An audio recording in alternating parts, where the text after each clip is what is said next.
अस्सलाम वालेकुम वरहमतुल्लाहि वबरकातुहू।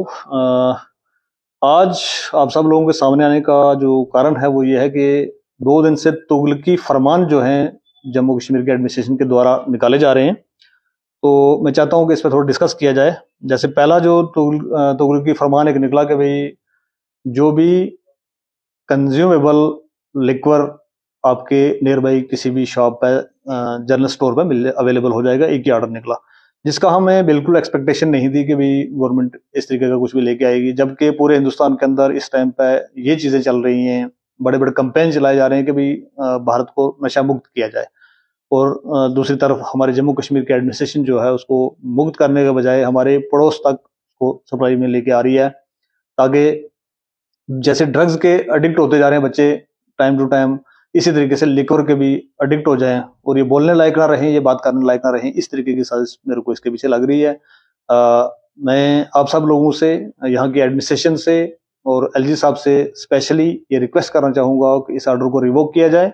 ये ऑर्डर लोगों के हक में सही नहीं है।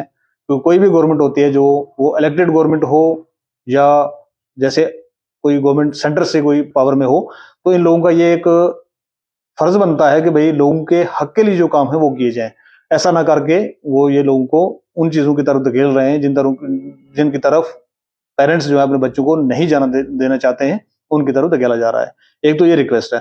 दूसरा, एक और फरमान आज निकल के आया है।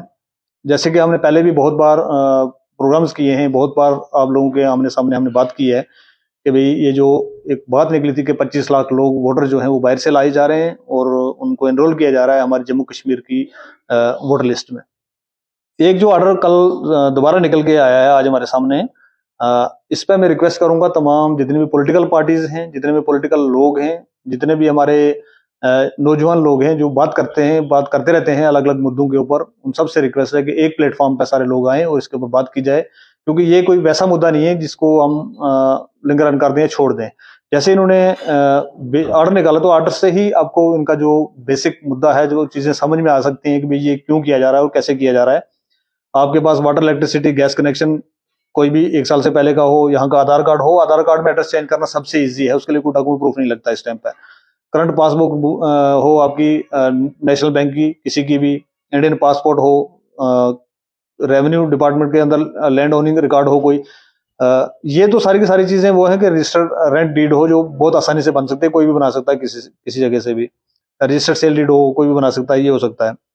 ये सारी चीजें देने के बाद इस ऑर्डर के अंदर लिखा जा रहा है कि भाई these guidelines further provide that any other proof of residence can also be accepted. तो यहाँ से आपको जो ये ऑर्डर है, इस ऑर्डर के अंदर नीयत क्या है वो समझ सकते हैं आपके, भाई कोई भी पेपर आपका चला लेंगे हम, सिर्फ आप आइए, कोई दिक्कत नहीं है, फॉर रजिस्ट्रेशन ऑफ वोटर्स। और इसके बाद भी अगर आपके पास कोई भी इन डॉक्यूमेंट्स में से नहीं है, कोई भी आपके पास प्रूफ नहीं है कि आप यहाँ पर रह रहे हो, इसके अलावा भी आपका एक काम किया जा सकता है कि आप कंसर्न तहसीलदार से मिलें, वो एक टीम को भेजेगा, विजिट करेगा आपका एरिया, और फाइनल अथॉरिटी उसको बना दिया गया कि भाई वो विजिट करेगा। अगर आपने बता दिया, आपके किसी पड़ोसी ने बता दिया कि भाई आप पिछले 1 साल से, 8 महीने से, 2 साल से, 5 साल से यहाँ पर रह रहे हो, तो आपका वोट बन जाएगा। तो ये सारी कवायद जो है वो किस लिए की जा रही है। जबकि दूसरी तरफ अगर आप देखेंगे तो अगर हमारा जो यहाँ का जम्मू कश्मीर का कोई परमानेंट रेजिडेंट जो यहाँ का रहने वाला है, अगर उसको अपना फोटो चेंज करना हो, अपने नाम का कोई स्पेलिंग करेक्ट करना हो, या कोई एक ऐसी चीज चेंज चाहता हो वो कि भाई मेरे वोटर कार्ड के अंदर ये चीज चेंज करके लानी है मुझे, तो उसके लिए ढेरों सारे डॉक्यूमेंट मांगे जाते हैं, ढेरों सारी चीजें मांगी जाती हैं। और बाहर से आके वोटर लिस्ट के अंदर एनरोल किए जा रहे हैं लोग, उनसे कुछ भी नहीं मांगा जा रहा है। ये एक बड़े लेवल की जो है हमारे साथ साजिश हो रही है इस टाइम पे। मेरी रिक्वेस्ट है तमाम पॉलिटिकल पार्टीज से, तमाम पॉलिटिकल लोगों से, तमाम उन लोगों से जो अलग अलग प्लेटफॉर्म्स पे बात करते हैं, हमें सारे झगड़े अपने घर छोड़ के तो इस टाइम पे इस मिशन के लिए निकलना चाहिए, इस पे बात करनी चाहिए।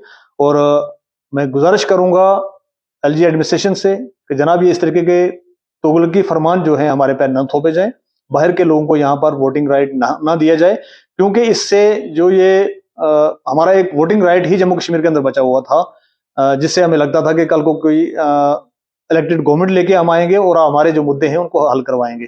तो जिस तरीके से ये सारी चीजें की जा रही हैं, तो हमें नहीं लगता कि भाई कल की जो गवर्नमेंट यहाँ पर आएगी उसको भी हम इलेक्ट करके लाएंगे, वो भी इसी तरीके से इन्हीं लोगों के द्वारा चुनी जाएगी। अगर ये 25-50 लाख लोग आ गए, हमारी छोटी सी ये रियासत थी, जो अब यूटी में कन्वर्ट हो चुकी है। ये छोटी सी रियासत है, कोई बहुत बड़ा एरिया इसका नहीं है, बहुत बड़ी पॉपुलेशन नहीं है, 1-1.25 करोड़ लोग सारे रहते हैं यहाँ पर। तो इनके अंदर अगर आप 50 लाख लोग, 25 लाख लोग, 30 लाख लोग और लाके शामिल करोगे तो ये वन साइडेड जो है पोलिंग फिर करवाओ नहीं करवाओ को फायदा उससे नहीं लगता कि भाई, मेरे को लगता नहीं कि भाई कुछ इससे कोई फर्क पड़ेगा। अगर ये 50 लाख लोग, 25 लाख लोग, 30 लाख लोग इनरोलमेंट हो गए और ये इनको वोटिंग राइट मिल गए, तो जम्मू कश्मीर के किसी भी वासी को वोट देने का मैं समझता नहीं हूँ कि फिर जरूरत भी पड़ेगी। वो जिसको मर्जी वोट देते रहे, उसे कोई फर्क नहीं पड़ने वाला। जो सरकार आने होगी वो आएगी। तो इसलिए मेरी आप सब लोगों से रिक्वेस्ट है, एलजी एडमिनिस्ट्रेशन से रिक्वेस्ट है, तमाम पॉलिटिकल पार्टीज के सीनियर जितने लोग हैं उनसे रिक्वेस्ट है कि एक पेज पे आगे आज काम करने की, आज बात करने की जरूरत है। बहुत बहुत शुक्रिया। अल्लाह हाफिज।